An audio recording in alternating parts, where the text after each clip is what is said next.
بسم اللہ الرحمن الرحیم۔ آج ہم مسلمانوں کے لیے دوسرے مقدس ترین شہر مدینہ منورہ کی تاریخ اور دوسری مقدس ترین مسجد نبوی کی تعمیر اور اس کی وسعت کے حوالے سے تاریخی مراحل پر بات کریں گے۔ آپ صلی اللہ علیہ وسلم کے ہجرت مدینہ سے پہلے یہ شہر یثرب کے نام سے مشہور تھا۔ طوفان نوح کے بعد حضرت نوح علیہ السلام کی اولاد مختلف علاقوں میں پھیل گئی اور زمین کے خشکی کے قطعات کو تلاش کرنے لگی تاکہ وہاں پہ رہائش اختیار کی جائے۔ تو حضرت نوح علیہ السلام کے بیٹے سام کے پوتے املیک نے اپنے قبیلے کے ساتھ عرب کے علاقوں کا رخ کیا۔ املیک ہی عربی زبان کا بانی کہلاتا ہے، کیونکہ املیک نے عربی زبان کے خد و خال واضح کیے اور اس کو ایک زبان کے طور پہ وہ اس کو ترتیب دیا اور اس کو پھیلایا۔ تو اس طرح عربی زبان کا بانی بھی املیک ہے۔ تو املیک کی اولاد میں سے ایک شخص یثرب تھا، املیک کا جو قبیلہ تھا اس میں سے ایک شخص یثرب تھا۔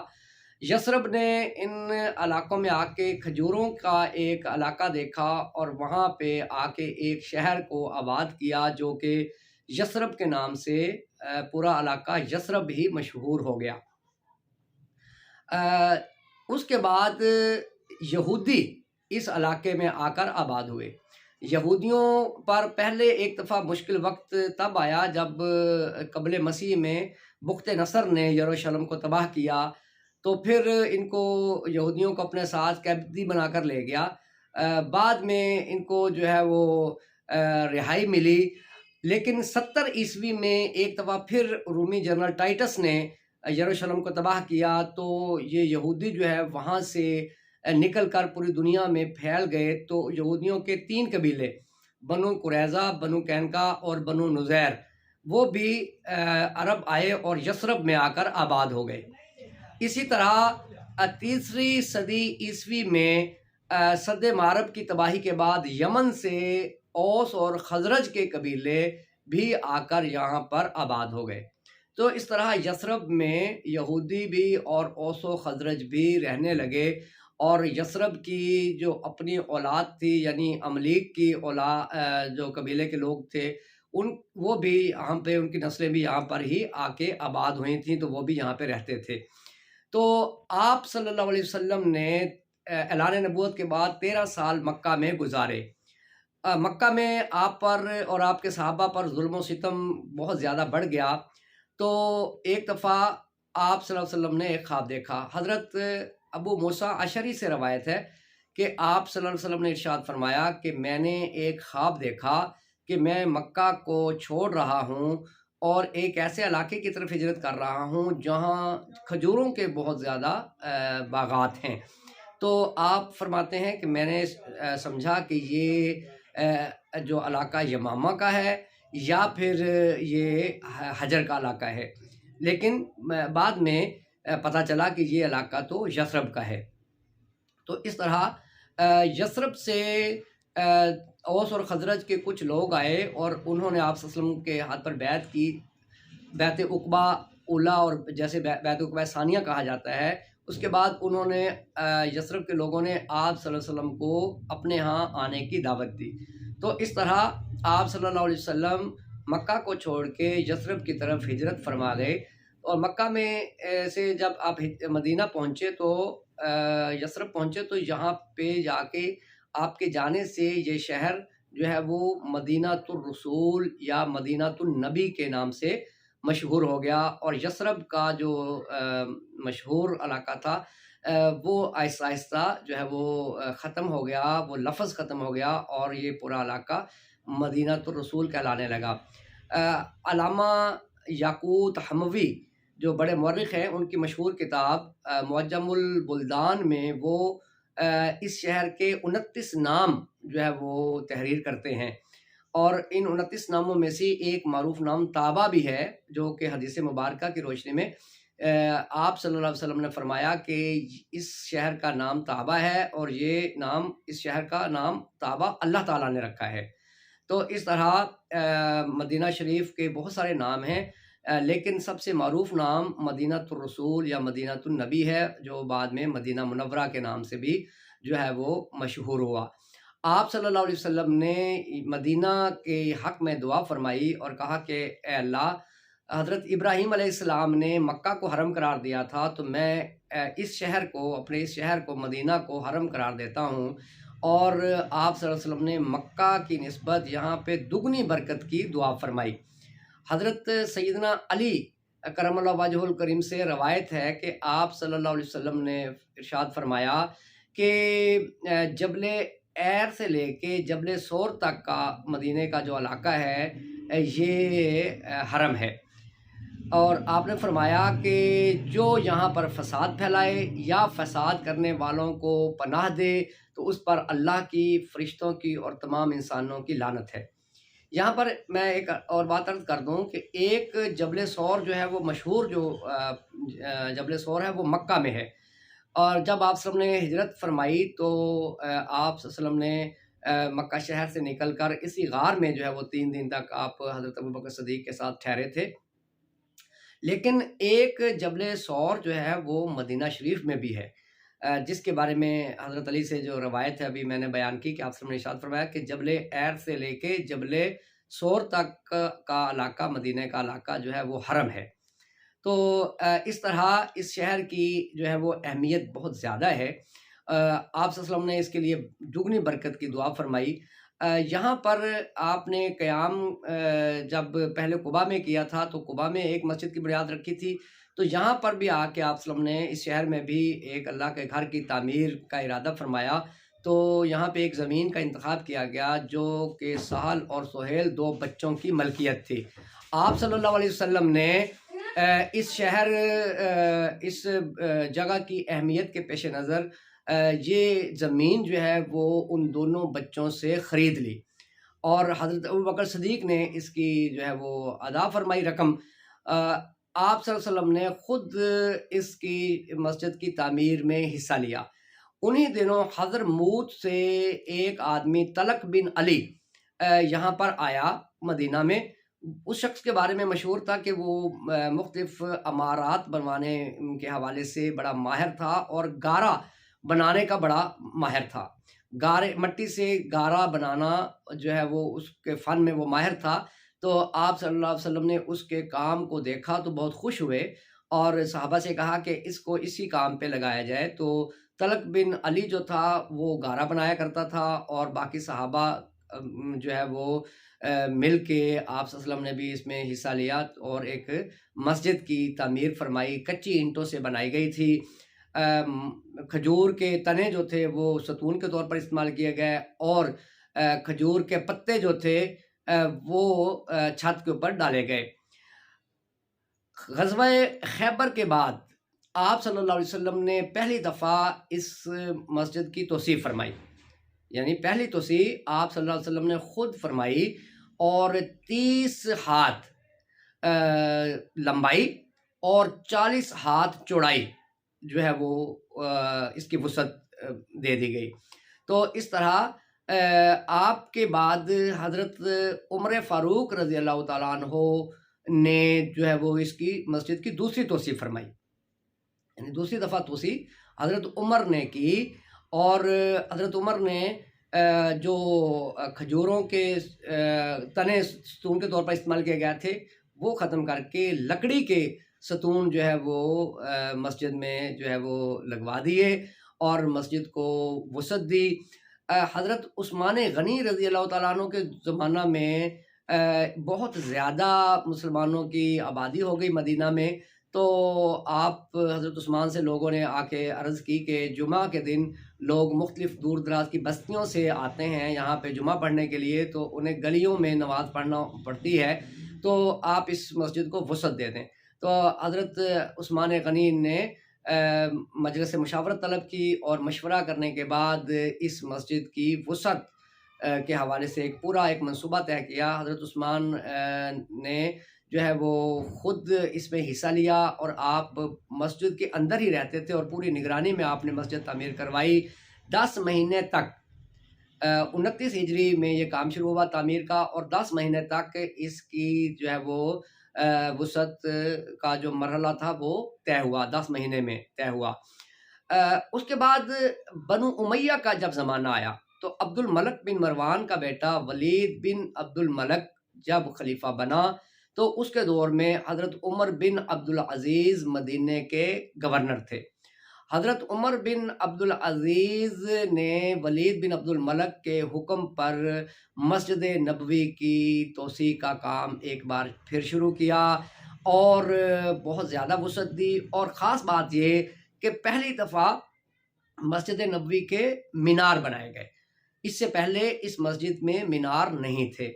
عمر بن عبدالعزیز نے ولید بن عبد الملک کے حکم پر اس کے 4 مینار بنائے اور اس میں محراب کا بھی اضافہ کیا، یعنی محراب بھی اور مینار بھی اس کے نہیں ہوتے تھے۔ یہ ولید بن عبد الملک اموی کے زمانے میں حضرت عمر بن عبدالعزیز نے جب مسجد نبوی کو وسعت دی تو اس نے یہ مینار بھی بنوائے اور محراب بھی بنوایا۔ جنگ ضاب کے بعد بنو امیہ کی حکومت ختم ہو گئی اور بنو عباس کی خلافت قائم ہو گئی، تو ابو جعفر منصور کا بیٹا محمد مہدی جب تخت نشین ہوا تو اس نے حج بیت اللہ کی سعادت حاصل کی اور آپ صلی اللہ علیہ وسلم کے روضہ مبارک پر حاضری دینے کے لیے وہ مدینہ تشریف لایا۔ مدینہ حاضر ہوا، اس نے مدینہ میں حاضر ہو کر اس مسجد کو دیکھا اور آبادی کا اندازہ لگایا، تو اس نے اس مسجد کی دوبارہ جو ہے وہ وسعت کا ایک منصوبہ بنایا اور جعفر بن سلیمان کو مدینہ کا نیا گورنر مقرر کیا اور اسے حکم دیا کہ مسجد کی جو ہے وہ توسیع کی جائے۔ لیکن مسجد کی توسیع کے لیے جو منصوبہ بنا اس میں 3 صحابہ اکرام، جلیل القدر صحابہ اکرام کے گھر جو اپنی ابھی اصلی حالت میں موجود تھے اور وہاں پہ ان کی اولادیں رہتی تھیں، وہ گھر موجود تھے۔ وسعت دینے کے لیے ان گھروں کو گرانا ضروری تھا۔ محمد مہدی نے وہ گھر منہ مانگی قیمت پر خرید لیے، اور حضرت عبد الرحمن بن عوف رضی اللہ تعالیٰ عنہ کا گھر تھا، حضرت شرحبیل بن حسنہ کا گھر تھا اور حضرت عبداللہ بن مسعود کا گھر تھا۔ تو یہ 3 جلیل القدر صحابہ کے گھر خرید لیے گئے اور منہ مانگی قیمت ان کے اولاد کو دے دی گئی۔ پھر ان گھروں کو مسمار کر کے ان کو مسجد کی جو احاطہ تھا اس کے اندر ہی شامل کر لیا گیا۔ تو اس طرح ولید کے زمانے میں اس کو خاصی جو ہے وہ محمد مہدی کے زمانے میں محمد مہدی عباسی جو ہارون الرشید کا باپ ہے اس کے دور میں اس مسجد کو کافی زیادہ وسعت دے دی گئی۔ ابھی اس کی تعمیر اور یہ مراحل کو کچھ ہی عرصہ ہوا تھا کہ معتصم باللہ، ہارون الرشید کا جو بیٹا ہے معتصم باللہ، اس کے دور میں ایک پہلی بڑی جو ہے وہ آگ لگنے کا بڑا حادثہ جو ہے وہ یہاں پر پیش آیا۔ پہلی دفعہ مسجد نبی کو 2 دفعہ آگ لگی، ایک دفعہ یہی معتصم باللہ کے زمانہ میں جب ایک عبداللہ بن احد، ایک بزرگ تھے عبداللہ بن احد فراش، ابو بکر بن احد فراش، یہاں پہ وہ مشعل روشن کیا کرتے تھے رات کو، تو وہ مشعلیں روشن کر رہے تھے تو انہیں پتہ نہیں چلا اور ایک مشعل جو ہے وہ گر گئی اور جو بچھا ہوا قالین تھا اس کو آگ لگ گئی، اور پھر آہستہ آہستہ آگ پھیلتی چلی گئی اور اس نے پورے مسجد نبوی کو لپیٹ میں لے لیا، اور اس طرح پوری مسجد جل گئی، بہت زیادہ نقصان ہوا۔ اور بعد میں معتصم باللہ کو بغداد میں اس کی اطلاع دی گئی تو معتصم باللہ نے دوبارہ سے اس مسجد کی تعمیر کے حوالے سے فنڈز دیے اور مسجد نبوی کی دوبارہ پھر معتصم باللہ نے ہی اپنے دور میں تعمیر کروائی۔ اس کے بعد ہلاکو خان کے حملے کے نتیجے میں عباسی خلافت ختم ہو گئی، تو یہاں پر کچھ عرصے کے بعد کچھ عرصہ مصر میں عباسی خلفاء کی حکومت ہی رہی۔ اس کے بعد یہاں پہ حکومت جو ہے وہ پورے عالم اسلام میں مملوک سلاطین کی حکومت قائم ہو گئی جن کا پایہ تخت مصر تھا۔ تو مصر کے جو مملوک تھے وہ یہاں پر حکومت کرنے لگے، تو اشرف سلطان محمد اشرف قائتبائی کے دور میں یعنی 886 ہجری میں یہاں پر آگ لگنے کا دوسرا واقعہ پیش آیا۔ رمضان المبارک کی 13ویں رات تھی کہ بہت تیز بارش شروع ہو گئی اور گرج چمک ہوئی، تو بجلی جو ہے وہ مسجد نبوی کے ایک مینار پر گری، جس سے پوری مسجد کو آگ لگ گئی اور بہت ہی زیادہ نقصان ہوا۔ 13 جو لوگ تھے وہ بھی اس میں شہید ہو گئے، 13 لوگ بھی شہید ہوئے اور مسجد نبوی کا بڑا حصہ جو ہے وہ جل گیا۔ اس بات کی خبر